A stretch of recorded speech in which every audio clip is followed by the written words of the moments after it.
ایک دفعہ کا ذکر ہے، شکار کے دوران ایک بادشاہ اپنے سپاہیوں سے بچھڑ گیا، البتہ سپہ سالار ان کے ساتھ تھا۔ وہ جنگل میں بھٹک کر واپسی کا راستہ بھول گئے۔ پریشانی ان کے چہروں پر نظر آنے لگی۔ ابھی تھوڑی سی دیر گزری تھی کہ اچانک سپہ سالار چیخا، بادشاہ سلامت! وہ دیکھیے، ایک جھونپڑی نظر آ رہی ہے، وہاں چلتے ہیں، یقیناً وہاں ہمیں مدد ضرور ملے گی۔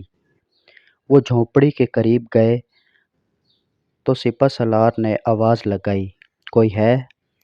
تھوڑی دیر میں ایک شخص باہر آیا۔ بادشاہ اور سپہ سالار نے جیسے ہی اس شخص کو دیکھا، حیرت کے مارے دونوں کی آنکھیں پھٹی کی پھٹی رہ گئیں۔ وہ شخص ہو بہو بادشاہ کا ہم شکل تھا۔ دونوں حیرت سے اسے دیکھتے رہے۔ پھر سپہ سالار نے اس سے کہا، دیکھیے، ہم شکار کرتے کرتے راستہ بھٹک گئے ہیں، یہاں سے نکلنے میں ہماری رہنمائی کریں۔ وہ شخص بولا، کیوں نہیں، مگر آپ لوگ کافی تھکے ہوئے لگ رہے ہیں، کچھ دیر میرے غریب خانے میں آرام کیجیے۔ ٹھیک ہے، بادشاہ سلامت یہ کہہ کر جھونپڑی کے اندر داخل ہوئے۔ چونکہ وہ کافی تھک چکے تھے، اس لیے آرام کے لیے لیٹے تو ان کی آنکھ لگ گئی۔ سپہ سالار کی آنکھوں سے نیند کوسوں دور تھی، وہ کسی گہری سوچ میں ڈوبا ہوا تھا۔ سپہ سالار نے اس شخص کو جھونپڑی سے باہر آنے کا اشارہ کیا۔ باہر آ کر وہ اس شخص سے کہنے لگا، تمہیں معلوم ہے کہ اندر سونے والا شخص کون ہے؟ جی، کوئی امیر شخص دکھائی دیتے ہیں، وہ اس ملک کے بادشاہ سلامت ہیں۔ کیا؟ وہ حیرت سے بولا، ہاں، اور شاید تمہیں نہیں معلوم کہ تمہاری شکل ان سے ہو بہو ملتی ہے۔ اگر ان کے کپڑے تمہیں پہنا دیے جائیں تو تم بادشاہ لگو گے۔ کیا واقعی؟ وہ حیرت سے بولا۔ سپہ سالار نے کچھ سوچتے ہوئے کہا، یقیناً تم اپنی غریبی سے تنگ ہوگے۔ اگر تم میری ایک بات مانو تو تم ہمیشہ کے لیے اپنی غربت سے نکل سکتے ہو۔ اس کے حیرت سے پوچھا، اچھا، وہ کیسے؟ وہ ایسے کہ تم میرے ساتھ مل جاؤ، ہم کسی چیز میں بے ہوشی کی دوا ملا کر بادشاہ کو پلا دیں گے، ان کے کپڑے تم کو اور تمہارے کپڑے ان کو پہنا دیں گے۔ اس طرح تم بادشاہ کے روپ میں میرے ساتھ محل چلو گے اور وہاں جا کر دربار کے دوران وزیر خاص کا منصب مجھے دلا دو گے۔ بس تم بادشاہ بن کر شاہی کرسی پر بیٹھے رہنا اور سارے حکم میرے چلیں گے۔ اس طرح ہم مزے کی زندگی گزاریں گے، بولو منظور ہے؟ وہ شخص کچھ دیر سوچتا رہا اور پھر بولا، ٹھیک ہے، مجھے منظور ہے۔ یہ سن کر سپہ سالار کے چہرے پر مسکراہٹ پھیل گئی۔ صبح کا سورج طلوع ہوا، چاروں طرف پرندوں کی آواز چہچہانے لگی۔ بادشاہ سلامت بیدار ہوئے تو اس شخص نے ان کے لیے ناشتے کا انتظام کیا۔ سپہ سالار نے آنکھوں ہی آنکھوں میں اس شخص کو اشارہ کیا، اس پر اس نے اسبات میں سر ہلا دیا۔ پھر اس نے سپہ سالار اور بادشاہ کو قہوہ پیش کیا۔ جو بادشاہ کو قہوہ پیش کیا گیا اس میں بے ہوشی کی دوا ملا دی گئی۔ دیکھو، میں ان کپڑوں میں بالکل بادشاہ لگ رہا ہوں نا؟ سپہ سالار نے نظر بھر کر اسے دیکھا اور خوش ہوتے ہوئے بولا، ارے واہ، تم تو بالکل اصلی بادشاہ ہی لگ رہے ہو۔ پھر اس نے فوراً اپنی بائیں طرف دیکھا تو بادشاہ کو غریب کے کپڑوں میں ملبوس بے ہوش پایا۔ سپہ سالار نے کہا، تم نے بہت عقل مندی کا فیصلہ کیا ہے۔ بادشاہ کو ہم ادھر ہی بھٹکنے کے لیے چھوڑ دیتے ہیں، اب ہم محل میں راج کریں گے۔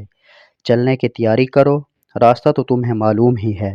یہ کہہ کر دونوں گھوڑے پر سوار ہوئے اور محل کی طرف روانہ ہو گئے۔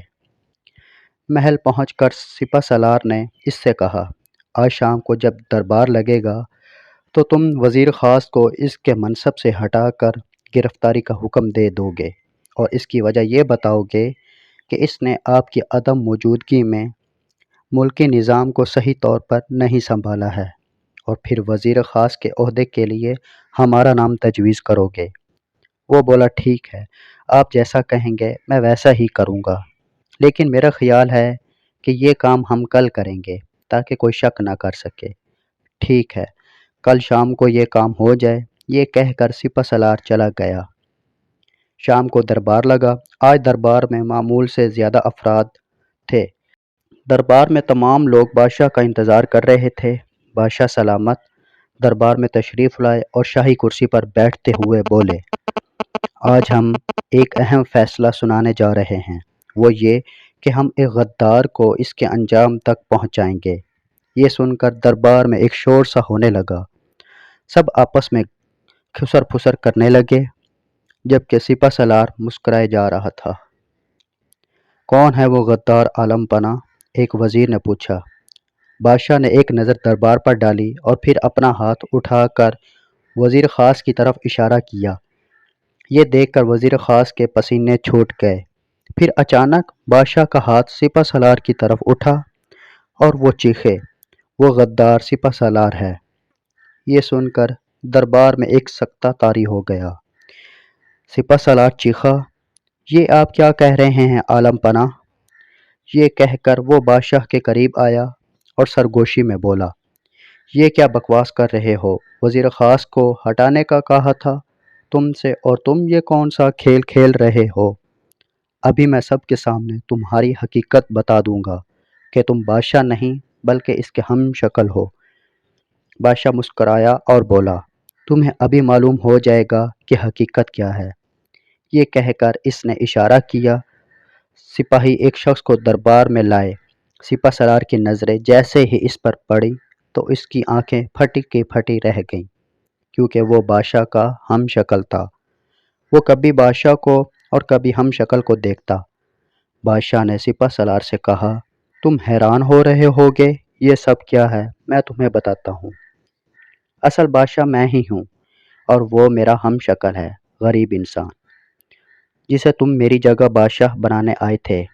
جب تم نے اس شخص کے ساتھ مل کر ہمارے خلاف سازش کی، بظاہر تو وہ شخص مان گیا، مگر اس کے ایمان نے اسے ایسا نہیں کرنے دیا۔ اس نے مجھے بے ہوش کرنے کے بجائے تمہیں قہوے میں کچھ ملا کر بے ہوش کر دیا، اور مجھ سے اس نے ساری حقیقت بیان کر دی۔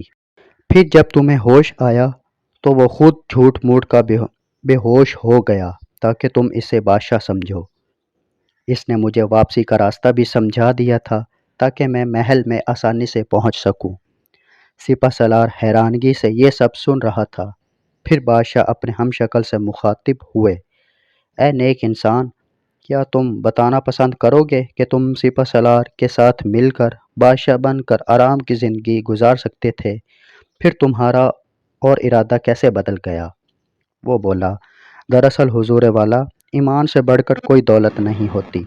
میں اپنی مختصر زندگی کے لیے آخرت خراب نہیں کر سکتا، اور ویسے بھی جو آپ کو دھوکہ دے سکتا ہے وہ بعد میں مجھے بھی مروا سکتا تھا، اور ویسے بھی بے ایمانی کی سونے کے نوالے سے ایمانداری کی ایک وقت کی روٹی بہتر ہے۔ یہ کہہ کر وہ خاموش ہو گیا۔ بادشاہ سلامت بولے، لے جاؤ اس سپہ سالار کو اور اسے زندان میں ڈال دیا جائے۔ سپہ سالار کو گھسیٹتے ہوئے لے گئے۔ بادشاہ نے اس شخص کو کافی انعام و کرام سے نوازا